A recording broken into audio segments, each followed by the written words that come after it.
JoJo Siwa has been linked to a few people since coming out. Now her rumored relationship with Katie Mills seems to be over, amid some seriously controversial posts that have been making the rounds. We will check out everything we know about that. Then we will share some other JoJo Siwa news, like who she's had a crush on, the biggest misconception people have about her, milestones she recently reached, and so much more. So first of all, were they even in a relationship? We don't know for sure, because neither Katie Mills nor JoJo Siwa ever publicly confirmed the relationship, but we are pretty sure that there was something between them. JoJo split up with her girlfriend Kylie Prue after about 9 months of dating. It sounds like they were just busy and couldn't spend enough time together, so they drifted apart. Then, Siwa was spotted hanging out with a new girl, Katie Mills. They went to a Lakers game together and posted loads of pictures of the night, and they also made some TikTok videos. They weren't exactly being shy about being together, and it seemed like a date night for sure. Katie also posted a TikTok video of the couple on the beach. They were seen holding hands and dancing, and some dedicated fans also found some pictures of the two of them at Disneyland where they were seen kissing on the cheek. Those photos were posted by Katie on a photo sharing app. Katie added the caption that she might or might not be obsessed with her. It all combines to sound like there was definitely something there, even if they might not have been officially together. They might just have been hanging out and hadn't made it official yet, but either way, it sounds like even the start of something has come to a complete stop, seemingly thanks to critique on comments that Katie made in the past. So what were those comments? When JoJo Siwa and Katie Mills started to appear in each other's social media pages and started to make loads of TikTok videos together, fans started taking notice. They wanted to know who this person was that JoJo was dating, and many of them went into a deep dive into Katie's social media pages. And that is where things started to go seriously wrong. Fans found a bunch of transphobic tweets, including one where she questioned the fact of whether or not trans women are, quote, actually women. She didn't make the tweet, but the comment said that you should retweet for yes and like for no, and she gave it a like. Katie also had a bunch of tweets that were supporting Trump, and when she dressed up as Kendrick Lamar, complete with cornrows, she said that these were just a costume. None of these comments that have now come up have gone over well with Siwa fans. Suddenly, everyone that was rooting for them was completely against the relationship.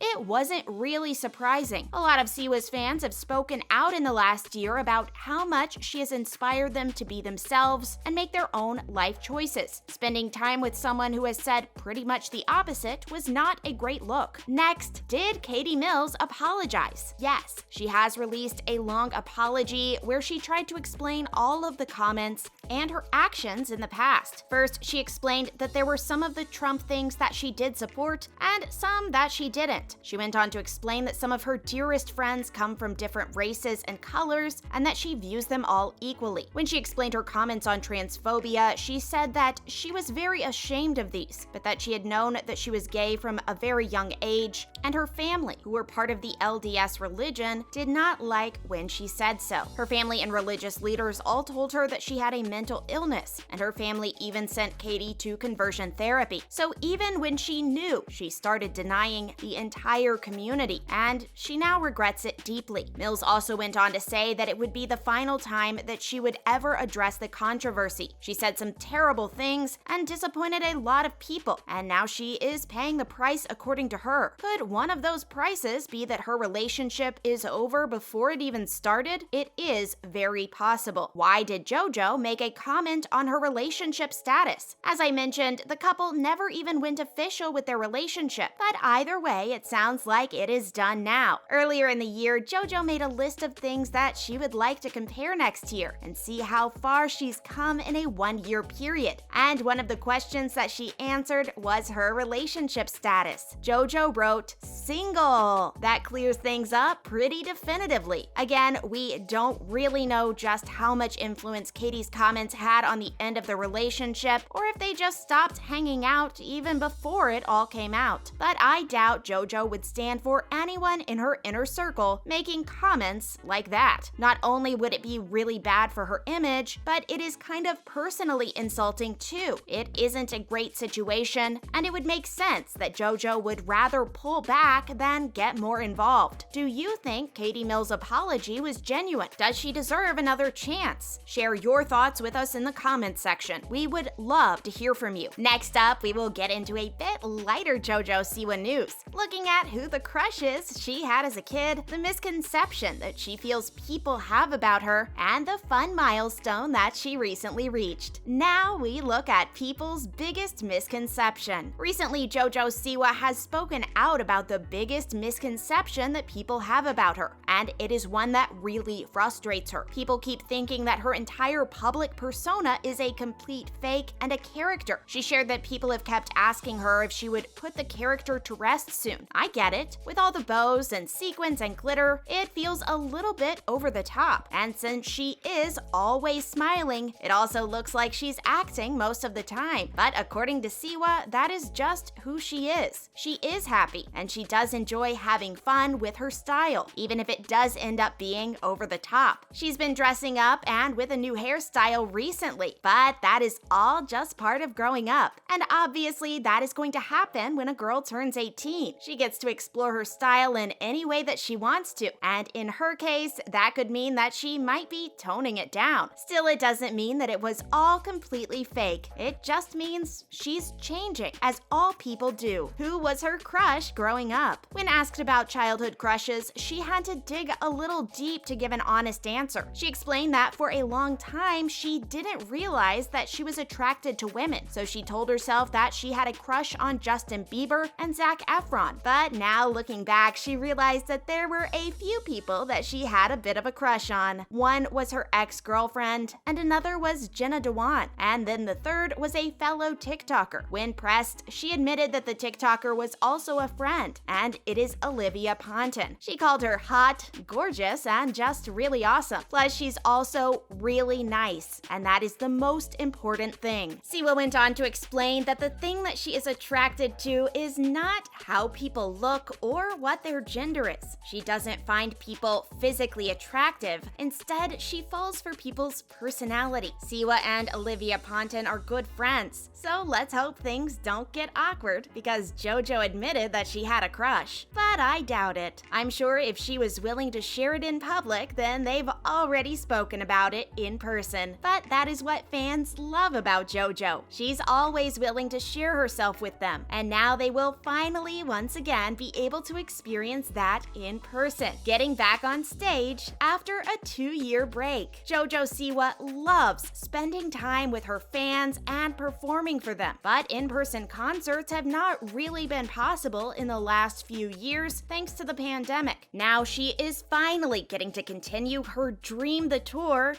after 2 years off. The first concert was held on the 13th of January, and Siwa was super excited to get back to doing what she loves. Performing these concerts seems to be one of her favorite things to do in the world, and she's in for a treat. Her concert will be going to 37 cities in total, and a lot of fans will have a chance of getting to see her live. It looks like a lot of fun and an experience that fans and JoJo too will remember forever. And after a 2-year wait, it is even more special. Will you be attending the concert, or have you already? Share your experience with us. Thanks for watching.